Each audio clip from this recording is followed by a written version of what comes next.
Alright folks, so this will be my most personal video on YouTube yet. This is 100% based on a true story. I mentioned before I was forced to be circumcised back when I was 16. And in this video I'm going to share some of the more gruesome details of what I had to endure. Now, if you're asking, was this a religious thing? No, I don't have any religion. As I've mentioned before, I grew up in an extremely abusive home. Uh, so there has been over 20 divorces in my family, and my mom's been divorced 6 times, my sister twice, and my dad, let's just say he's Hitler Mussolini crazy. He's completely out there. And I've been pretty much on my own for almost my entire life. I was raised by my grandmother because my mom and dad they divorced when I was a baby, and so none of them wanted to take care of me. And when I was 4 years old, well, when my younger half sister was born with my dad and my stepmom, and at this time my mom she was busy going through her third divorce, and so none of them wanted to take care of me. So I was sent away to a distant relative. This was during the height of the China's one-child policy, and I mentioned this in previous videos that there was a rampant child kidnapping going on, especially in the 1990s. And I was sent away, waiting to be sold to the black market. And I eventually, after my dad and my stepmom, they came to Canada, and so my mom thought it was a better option to send me to the West versus living in China. But unfortunately, things broke down very fast. Just a couple years after I moved to Canada, due to disputes with child support, I was forced to move out, and ever since I was 15, I've been almost entirely living on my own. I had to work part-time at McDonald's. Afterwards, I switched to a fine dining restaurant, but I was just washing dishes for minimum wage. I ate leftover food from the plates every single night just so I can survive, because back then I had no support from my dad or my stepmom, and my mom was wiring me $500 Canadian a month. Now, this was back in 2008, but even back then, that was not enough to pay the bills, so I have to work 15 to 20 hours a week just to make the basic end meets. And life was extremely tough.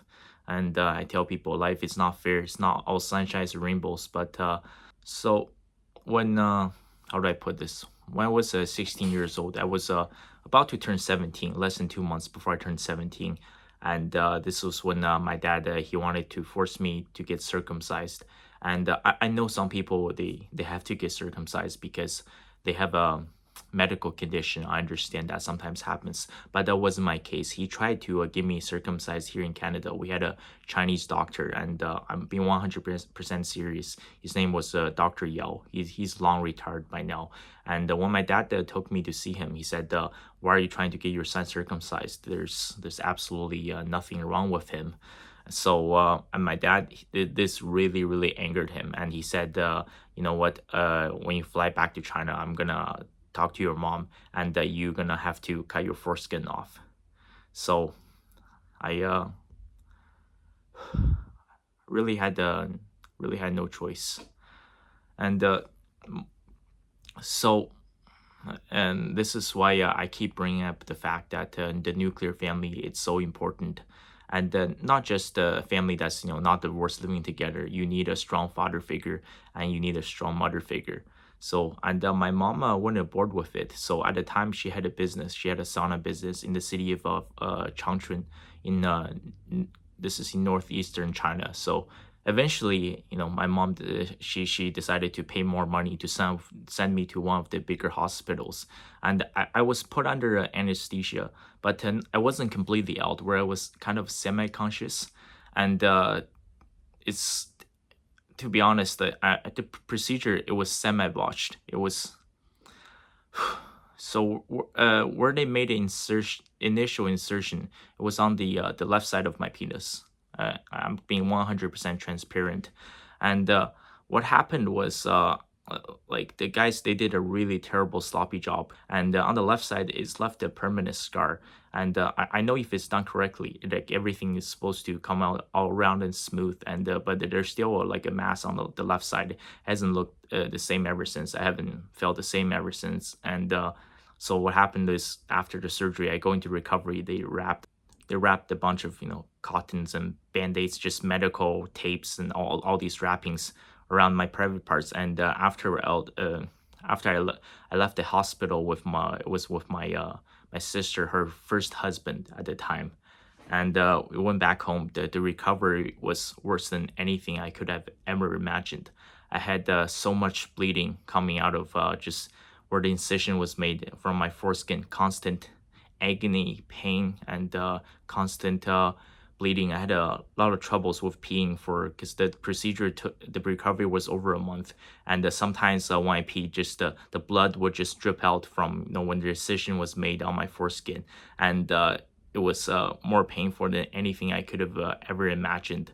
The wrapping tapes once every couple days had to be switched. So my sister's ex-husband, he had to take me back to a local clinic once every couple days for a checkup and see how the stitches were healing. And every time the tapes they were taken off and were rewrapped, it was extremely painful. And sometimes it's weird when you go to sleep, right? Sometimes your body can't control it. You get a random erection out of nowhere. And what happened was that this erection was sometimes it would pop off the stitches, and the blood would just spew out along with sometimes urine and other stuff. And I wake up in the middle of the night just completely screaming in pain. And for the next entire month, I had to walk kind of sideways like a crab, extremely awkward. I couldn't walk properly. And I'm sorry. Every time going to the bathroom every single time for the next month was a huge challenge. It was way painful than anything I could have ever imagined. And I really want to emphasize and bring out this point it's because mentally it's left a permanent scar on me. And I know, they say people say, oh, Jewish people get circumcised all the time. They get it done as infants. It's completely different when you're almost adult, and there's absolutely nothing wrong with you when you grew up in an extremely abusive household, and this is what happens. And I want to bring this up, especially just seeing everything on the news was happening. And like I said, mentioned before, the feminism and the breakdown of nuclear families is the direct cause of this LGBTQ plus movement. I have no problem. Listen, if you want to be transgender, you want to cut your balls off, you do whatever you can. But do you know that in the UK, their biggest gender clinic in London, UK, the Tavistock gender affirming care clinic was recently shut down not that long ago. Over 1,000 kids, they were either a double mastectomy, they got castrated, or they were put on hormones and puberty blockers. Many of them were sterilized. And what happened is eventually the government had to shut it down because they realized that the thing was a scam. You can look it up. 97% out of the 1,000 kids, even the remaining 3%, I have doubts on them. 97% suffered from severe childhood trauma. They suffered a domestic violence either from their parents, or they were sexually abused by a family relative, an aunt or uncle, grandparents, step-parents. They were either on the autism spectrum, and maybe some of them had a dissociative identity disorder. Some of them were bipolar. A lot of these people they were misfits. They couldn't fit in with society. They were outcasts, and they suffered severe depression. And a lot of these guys says, I'm just decided to just mutilate myself.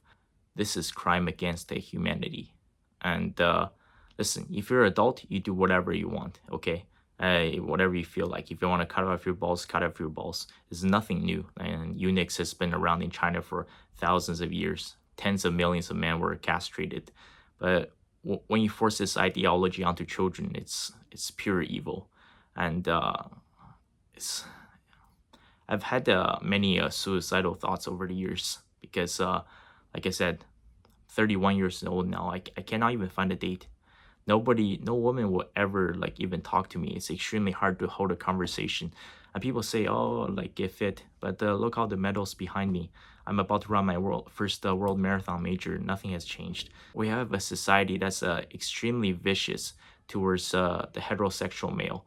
For example, if I said I was gay or I was transgender or I was queer, it would be 10 times easier to get a job. And women have 10 times more sympathy for me. They'll say, oh, poor thing, you must face so much discrimination. Oh, you're so marginalized.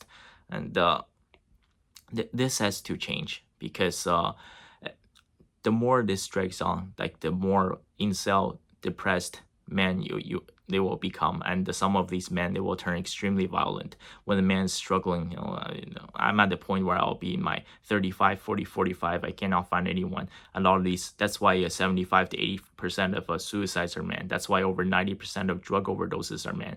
That's why over 90% of victims of violent crimes are men, because they get so depressed and they get so desperate. These men, they're at the point to say, you know what, screw it.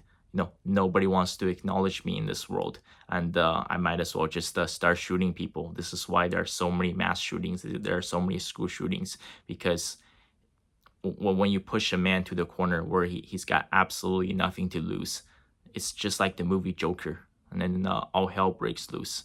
And I'm at the point, I tell people, ladies, you cannot, it's not possible for a woman to be incel. It's not just being intimate with somebody. Sometimes when you're really, really down, you just want someone to talk to.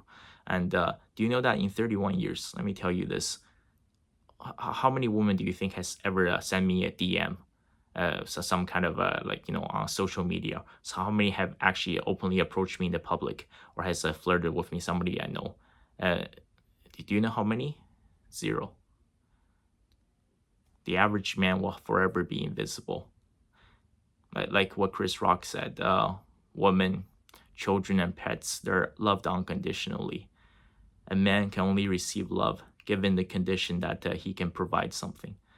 And please be understanding. And I think this is a huge mental crisis that's going on across the Western society. And soon we'll see the same thing happening to China. A lot of guys will say, screw it, I can't find anybody.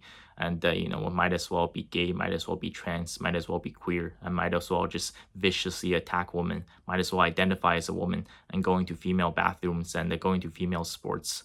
This mindset has to be changed. And I don't know what's going to happen. This video is likely going to be demonetized. So if you want to support my channel, please leave a like, subscribe to my channel, and watch some of my other videos. I will keep talking about this feminism and woke culture for the next while, because it's extremely important. And thank you guys for staying till the end.